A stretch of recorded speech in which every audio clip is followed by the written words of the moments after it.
Good morning students. आज हम करेंगे वर्कशीट 4 के सेकंड सम के सी पार्ट से क्वेश्चन आंसर्स करेंगे। तो देखो, आपको फर्स्टली आपको फाइंड करना होगा। गुड मॉर्निंग स्टूडेंट्स, आज हम करेंगे वर्कशीट 4 यूनिट 3 वर्कशीट 4 के सेकंड सम के सी पार्ट से क्वेश्चन आंसर स्टार्ट करेंगे। तो देखो, आपको फर्स्ट में क्या होगा कि आपको एलसीएम निकालना है। लास्ट क्लास में आपने एलसीएम करना सीखा था। तो देखो 11, 22 और 44 का एलसीएम निकालना है। तो फर्स्ट ऑफ ऑल आप क्या करोगे, मल्टीपल्स लिखोगे इन सब के, multiples of 11, multiples of 22, multiples of 44। तो देखो मल्टीपल्स 11 का टेबल आपने यहाँ तक लिख दिया। 22 का 22, 44, 22 3 दा, 22 4 दा, 24 5 दा, आगे चलता रहेगा। ठीक है, 44 1 दा, 42 दा, 43 दा। मैम ये देखो, अब इनमें से देखो आपके पास, ये देखो यहाँ पे भी 44 है, यहाँ पे भी 44 है, यहाँ पे भी 44 है, 88 है, 88 है, 88 है। यहाँ तक हो गया। तो मैम आपने ये 3 तक क्यों लिखा? देखो बेटा, हमने क्या निकालना है, एलसीएम। एलसीएम का मतलब होता है लीस्ट कॉमन फैक्टर। तो हमें सबसे छोटे नंबर से है, अगर हमें एक नंबर मिल गया तो हम एक नंबर ही लिख देते हैं ना बस। देखो कॉमन मल्टीपल्स ऑफ कितने हो गए, 44 और 88, इन दोनों में से छांट के लिखना है। मतलब सबसे छोटा कौन सा है, तो ये 44 हो गया। ठीक है, देन आपके पास है क्वेश्चन 6। मल्टीपल्स निकालने हैं, एलसीएम निकालना है 6, 7, 14 का।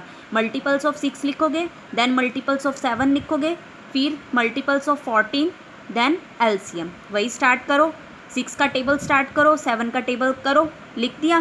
देन आप 14 का लिखोगे। अब देखो 14 का टेबल, देखो यहाँ पे 42 है, यहाँ पे 42 है, यहाँ पे 42 है। आगे लिखना है आपकी मर्जी है 14 का टेबल। अगर और कोई मल्टीपल्स आ रहा है कॉमन तो लिख दो, बट हमें एलसीएम में क्या होता है कि हमें लीस्ट चाहिए होता है। लीस्ट मतलब लोएस्ट नंबर चाहिए होता है। तो लोएस्ट कौन सा है यहाँ पर, फर्स्ट नंबर आपका 42 है, तो इसलिए मैंने 42 लिख दिया। ठीक है, सेकंड है 12, 14, 84 का आपको एलसीएम निकालना है। तो वही मल्टीपल्स ऑफ 12 लिखोगे, multiples of 14 and multiples of 84। Start करो, 12 का टेबल लिख दिया, 14 का टेबल लिख दिया। अब 84 का देखो करोगे तो 84 1 दा। तो आपने जब देखा कि ये 84 इसमें भी है, 84 इसमें भी है, 84 इसमें भी है, तो सीधा आप लिख सकते हो ना एलसीएम ऑफ 12, 14, 84 का जो है क्या आ जाएगा, 84 आ जाएगा। इन सब का एलसीएम जो होगा 84, यानी कि लीस्ट नंबर जो होगा वो आपका एलसीएम होगा। और अब आपने एक क्वेश्चन ट्राई करना है, आपको कॉमन मल्टीपल निकालना है 5, 8 और 15 का। ठीक है, ये आपका क्वेश्चन है, ये आपको ट्राई करना है। देन अब हम स्टार्ट करेंगे वर्कशीट 5। तो देखो वर्कशीट 5 है, यूनिट 3 की worksheet 5। Answer the following questions, first one is done for you. आपके लिए फर्स्ट जो है डन किया हुआ है। ठीक है, देखो is 5 is a factor of 36। क्या 5 फैक्टर है 36 का? तो इसको कैसे करोगे बेटा, देखो 5 is a factor of 36। In questions को करने के लिए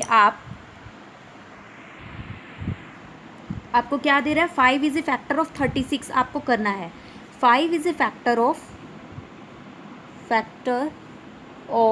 36। हमें वो पूछ रहा है कि क्या इज़ का मतलब होता है इज़, अगर आगे इज़ लगा हुआ है तो ये हमसे क्वेश्चन पूछ रहा है कि is 5 is a factor of 36। क्या 5 फैक्टर है 36 का? तो हम कैसे पता करेंगे, देखो 5 बाहर लिखेंगे एंड 36 से डिवाइड करेंगे। 5 5 दा 25, 5 6 दा 30, 5 7 दा 35। तो हमारे पास अगर रिमाइंडर बच रहा है, रिमाइंडर बच गया ना यहाँ पर, अगर हम 5 8 दा करेंगे तो 40 आएगा। अगर हमारे पास रिमाइंडर बच रहा है तो ये फैक्टर नहीं है, तो इसका आंसर आ जाएगा आपके पास नो। ठीक है, देन इसी का ही बी पार्ट है, इज़ 7 इज़ ए फैक्टर, अगर मतलब इज़ 7 फैक्टर ऑफ 77। तो इसको कैसे करेंगे, वही 7 से डिवाइड करके देखेंगे। 7 को 7 से डिवाइड करेंगे, 1 1 1 1 पे चला गया, 7 के 11 टेबल पे, तो ये यहाँ पर रिमाइंडर है नो। तो ये क्या है, is, yes 7 is a factor of 77। देन आपका सी पार्ट है, सी पार्ट में क्या है, is 15 a factor of 100। 15 a factor of 100, आपको 15 अ फैक्टर 100 का बताना है।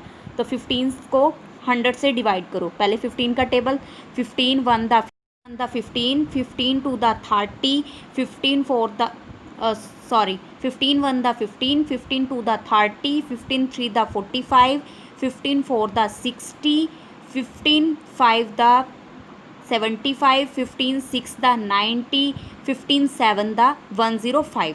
तो हम क्या है 15 किस पे जाएगा, तो 15 6 द 90, तो क्या है आपके पास रिमाइंडर बच गया। तो ये नो आंसर आएगा कि 15 जो है फैक्टर नहीं है 100 का। देन आपके पास है डी पार्ट, डी सॉरी बेटा वो एफ पार्ट था, ठीक है। देन आप सी पार्ट देखो, पहले सी पार्ट देखो।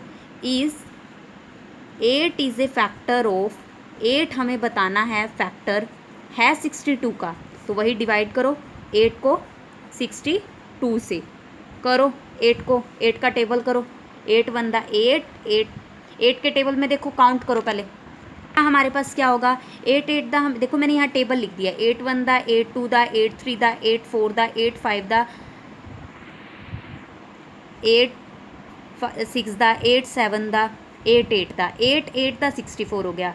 तो 8 8 दा 64 हो गया, तो 8 7 पे जाएगा, 8 7 पे जाएगा तो 56, 12 में से 6 गए 6 हो गए, ये 12 हो गया ना, 2 में से 6 तो जा नहीं सकते, तो यहाँ से कैरी बोरो लेंगे, तो 12 6, तो ये रिमाइंडर बच गया, तो इसका आंसर क्या होगा नो, ठीक है। देन डी पार्ट है आपका, is 9 is a factor of 70, क्या 9 फैक्टर है 70 का, तो वही टेबल दिखो, यहाँ पे टेबल लिख रहे हैं,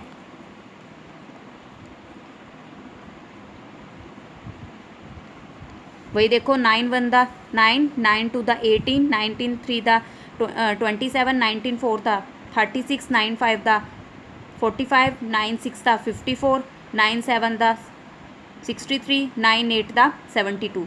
तो किस पे जाएगा 63 पे जाएगा, 7 पे, 9 7 द 63, ठीक है 63। तो ये क्या है 10 में से 3 7, रिमाइंडर बच गया, तो इसका आंसर क्या होगा नो, ये फैक्टर नहीं है, ठीक है। उसके बाद है ई क्या है, is 12 is a factor of 120, तो हमें 120 करेंगे, तो 12 को डिवाइड करो, तो ये आपको ये 10 पे चला जाएगा, तो क्या होगा yes is a factor of. F part मैंने आपको अभी पहले ही लास्ट पेज में कराया, जहाँ पे 15 इज़ ए फैक्टर ऑफ 100 हो गया, एफ हो गया।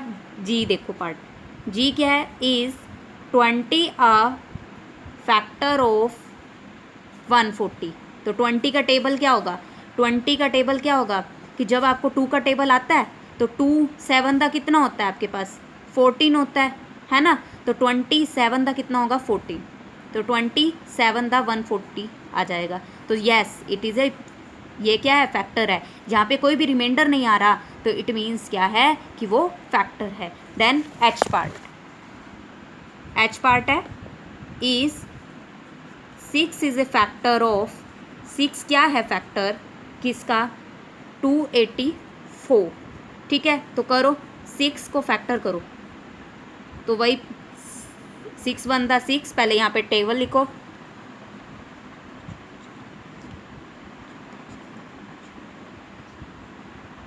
देखो यहाँ पे मैंने 6 का टेबल लिख दिया, तो ये किस पे जाएगा 6 3 दा 6 4 दा 6 4 दा जाएगा, क्योंकि 6 5 6 4 दा कितना है 6 4 दा 24, तो 6 4 दा, ठीक है। तो ये क्या है पूरा कट गया, मतलब रिमाइंडर कुछ भी नहीं बच रहा, तो yes it is a factor, ठीक है। देन आपका ये सेकंड क्वेश्चन यहाँ देखिए, 2 × 7 is equal to 14, 2 and dash are the factor of 14, 2 and dash 2 और 2 and 7 are the factor of 14, ठीक है ये आएगा। देन 3 × 8 इज इक्वल टू 24, ठीक है, dash and 8 are the factor of 24, 24 के फैक्टर कौन से हैं 8 एंड 3, ठीक है। 5 and 7 are the factor of, किसके हैं 5 और 7 फैक्टर किसके हैं 35 के, देन यहाँ आप लिखोगे 35, ठीक है। तो देखिए 4 multiply 5 equal to 20, 4 and 5 are the dash of 20, 20 के क्या है ये फैक्टर्स है, तो आपने यहाँ पर फैक्टर्स लिखना है, ठीक है। 7 multiply 8 equal to 56, 7 and dash are the dash of 56, 7 8 है, 7 and 8 are the factors of 56। तो देन कल हम करेंगे थर्ड क्वेश्चन एंड 6 वर्कशीट 6 के कुछ क्वेश्चंस करेंगे। ओके।